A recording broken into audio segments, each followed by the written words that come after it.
Sebuah video dramatis dari Gayo Luwes Aceh viral luas di media sosial setelah memperlihatkan detik-detik mobil dinas Camat Pantan Cuaca terseret arus sungai yang meluap akibat hujan ekstrim.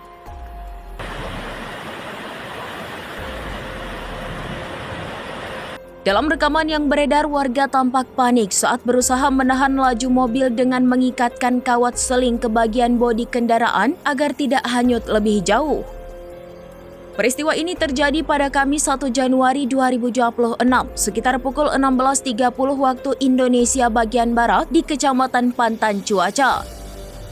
Saat itu hujan deras mengguyur kawasan pegunungan Gayo Luwes sejak pagi hingga membuat aliran sungai Tripe meluap. Fakta yang menarik perhatian publik yang dilansir dari Kompas.com adalah bahwa mobil tersebut sebenarnya telah terjebak di lokasi itu selama berminggu-minggu sebelum akhirnya hanyut. Mobil sempat tak bisa dievakuasi akibat akses jalan yang rusak dan kondisi jembatan yang sudah tidak aman dilintasi sejak banjir sebelumnya. Namun saat jembatan benar-benar ambruk pada hari kejadian, mobil terseret derasnya arus sungai hingga menimbulkan kepanikan warga setempat.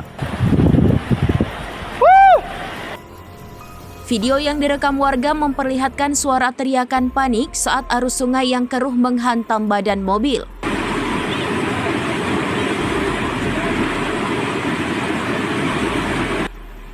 Dalam upaya spontan, beberapa warga nekat turun ke bibir sungai untuk memasang kawat seling ke mobil agar tidak terbawa semakin jauh.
Download Tribun X sekarang, menghadirkan lokal menjadi Indonesia.